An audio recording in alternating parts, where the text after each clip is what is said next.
حضرت سلیمان علیہ نبینا علیہ الصلاۃ والسلام ایک مرتبہ اپنے لشکر کے ساتھ تشریف لے جا رہے تھے۔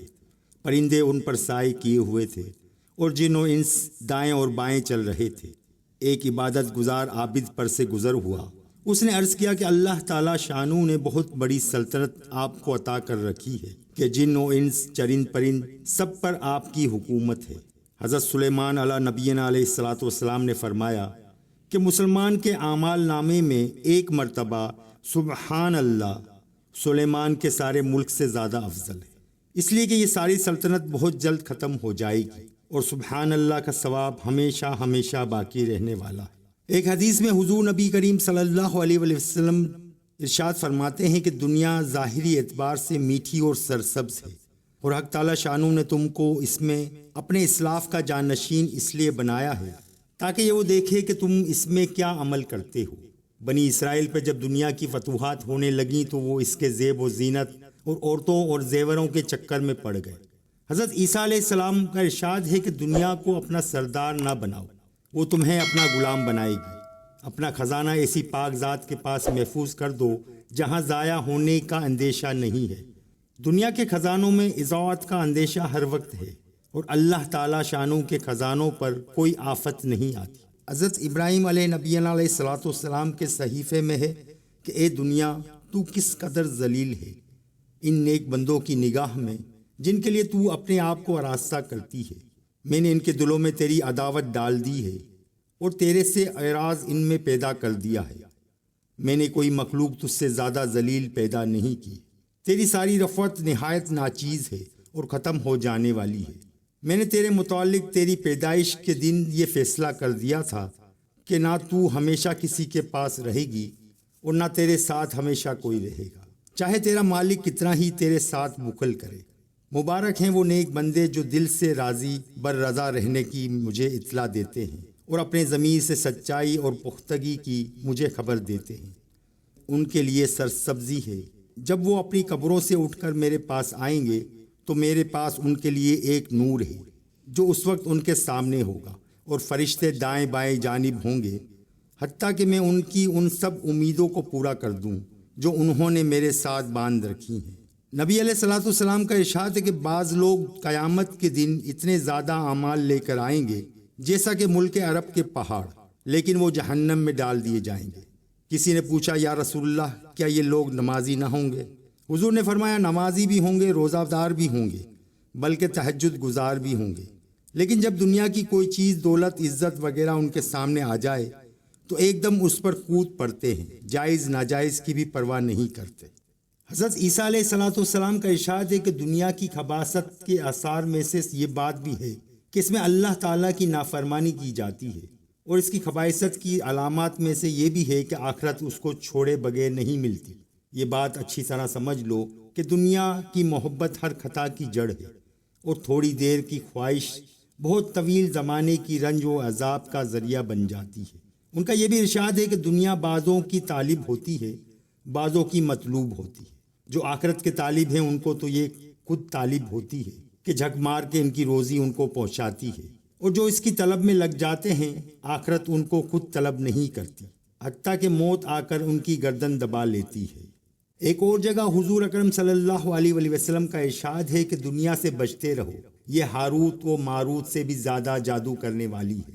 حضور اقدس صلی اللہ علیہ وسلم ایک مرتبہ صحابہ کرام رضی اللہ تعالیٰ عنہ کے پاس تشریف لائے اور ارشاد فرمایا کہ تم میں سے کون شخص ایسا ہے جو یہ چاہتا ہو کہ اللہ تعالیٰ شانو اس کے دل کے اندھے پن کو دور کر دے اور اس کی عبرت کی آنکھیں کھول دے۔ جو یہ چاہتا ہو غور سے سن لے کہ جو شخص دنیا میں جتنی رغبت کرتا ہے اور جیسی لمبی لمبی امیدیں باندھتا ہے اسی کے بقدر حق تعالی شانو اس کے دل کو اندھا کر دیتے، علم عطا فرماتے ہیں اور بغیر کسی کے دکھائے راستہ بتاتے ہیں۔ ان قریب ایسے لوگ آنے والے ہیں جن کے لیے سلطنتیں قتل اور جبر سے قائم ہوں گی، بخل و فخر سے ان کو گنا حاصل ہوگا، خواہشات کے اتباع سے لوگوں کے دلوں میں ان کی محبت ہوگی۔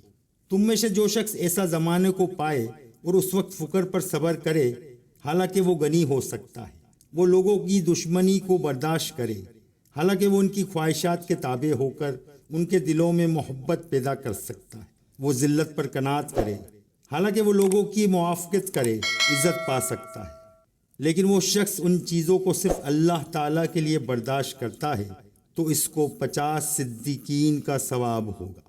ایک مرتبہ حضور علیہ الصلوۃ والسلام کی خدمت میں بحرین کا بہت سا مال آیا۔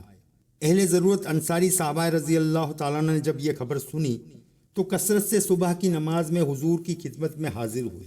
حضور صلی اللہ علیہ وسلم نے نماز کے بعد مجمع کو دیکھ کر تبسم فرمایا اور یہ ارشاد فرمایا کہ میرے خیال میں اس مال کی خبر سن کر تم آئے ہو۔ انہوں نے عرض کیا، بے شک یا رسول اللہ، اسی لیے حاضر ہوئے ہیں۔ حضور صلی اللہ علیہ وسلم نے فرمایا، میں تمہیں کثرت مال کی خوشخبری دیتا ہوں کہ عنقریب مال بہت زیادہ ہونے والا ہے، اور جس چیز سے تم خوش ہوتے ہو یعنی مال، اس کی امید رکھو کہ وہ تمہارے پاس بہت زیادہ آنے والا ہے۔ میں تمہارے فقر و فاقہ سے خائف نہیں ہوں، لیکن مجھے اس کا ڈر ہے کہ تمہارے اوپر دنیا پھیل پڑے جیسا کہ تم سے پہلے لوگوں پر وہ پھیل چکی تھی، اور پھر تم اس میں دل لگا بیٹھو جس کی وجہ سے وہ تم کو بھی اسی طرح ہلاک کر دے جیسا کہ تم سے پہلے لوگوں کو ہلاک کر چکی ہے۔ ایک اور حدیث میں حضور صلی اللہ علیہ وسلم کا ارشاد ہے کہ مجھے تم لوگوں پہ زیادہ خوف اس بات کا ہے کہ حق تعالیٰ شانو تم پر زمین کی برکات نکال دے۔ کسی نے عرض کیا، یا رسول اللہ، زمین کی برکات کیا چیز ہے؟ حضور نے فرمایا کہ دنیا کی رونق۔ حضرت عبداللہ بن مسعود رضی اللہ تعالیٰ عنہ کا ارشاد ہے کہ ہر شخص اپنے گھر میں چند روزہ مہمان ہے اور اس کا مال و متاع مانگی ہوئی چیزیں ہیں۔ مہمان کو بہرحال چند دن میں اپنے گھر یعنی آخرت کو چلا جانا ہے، اور مانگی ہوئی چیز بہرحال واپس ہونے والی ہے۔ حضرت لقمان علیہ السلام کی اپنے بیٹے کو وصیت ہے، اپنی دنیا کو دین کے بدلے میں بیچ دو، دونوں جہاں میں نفع ملے گا، اور دین کو دنیا کے بدلے میں نہ بیچو، دونوں جہاں میں خسارے میں رہو گے۔ حضرت علی کرم اللہ وجہہ کا ارشاد ہے کہ دنیا کے حلال مال کا حساب ہے اور اس کے حرام میں عذاب ہے۔ حضرت مالک بن دینار کا ارشاد ہے کہ اس جادوگر سے بچتے رہو، یہ علماء کے دلوں میں بھی جادو کر دیتی ہے۔ حضرت حسن رحمۃ اللہ علیہ فرماتے ہیں کہ بنو اسرائیل کو حق تعالیٰ شانو کی بندگی کرنے کے باوجود صرف دنیا کی محبت نے بت پرستی تک پہنچا دیا تھا۔ ان کا یہ بھی ارشاد ہے کہ آدمی اپنے مال کو تو ہمیشہ کم سمجھتا ہے مگر اپنے عمل کو کبھی کم نہیں سمجھتا۔ دین میں کوئی مصیبت آ جائے تو خوش رہتا ہے، دنیا میں کوئی مصیبت پیش آ جائے تو گھبرا جاتا ہے۔ حضرت مالک بن دینار رحمۃ اللہ علیہ کہتے ہیں کہ ہم سب نے دنیا کے ساتھ محبت کر لینے پر صلح کر لی ہے، جس کی وجہ سے کوئی شخص کسی کو نہ اچھی باتوں کا حکم کرتا ہے نہ بری باتوں سے روکتا ہے۔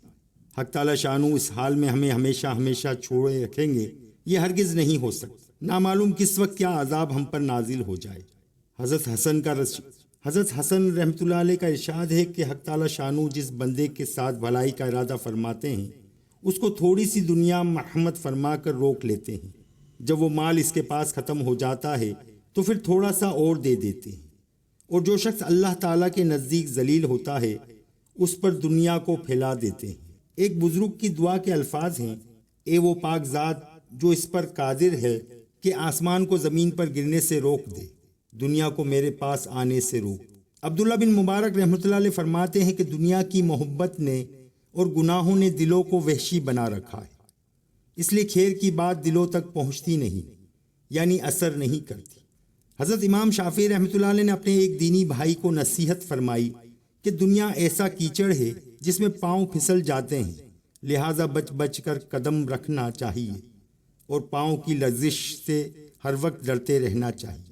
دنیا ذلت کا گھر ہے، اس کی آبادی کا منتہا بربادی ہے، اس میں رہنے والوں کو تنہا قبروں تک جانا ہے، اس کا اجتماع افتراق پر موقف ہے، اس کی وسعت فقر کی طرف لوٹا دی گئی ہے، اس کی کثرت مشقت میں پڑنا اور اس کی تنگی سہولت میں پہنچنا ہے۔ بس ہمتن اللہ تعالیٰ شانو کی طرف متوجہ رہو اور اللہ جل شانو نے جتنا رزق عطا فرمایا ہے اس پر راضی رہو۔ اپنی آخرت میں سے دنیا کے لیے قرض نہ لو، یعنی ایسی چیزیں اختیار نہ کرو جن کا بدلہ آخرت میں ادا کرنا پڑ جائے اور وہاں ضرورت کے موقع پر کمی پڑ جائے، اس لیے کہ یہاں کی زندگی بمنزلہ ایک سائے کے ہے جو عنقریب ختم ہونے والا ہے، اور بمنزلہ ایک دیوار کے ہے جو جھک گئی، عنقریب گرنے والی ہے۔ نیک عمل کثرت سے کرتے رہو اور امیدیں بہت کم باندھو۔ تو پیارے دوستو، اللہ تعالی ہم سب کو عمل کی توفیق عطا فرمائے، آخرت کی تیاری کرنے کی توفیق عطا فرمائے۔ ویڈیو اگر پسند آئی ہو تو لائک اور سبسکرائب ضرور کیجیے گا۔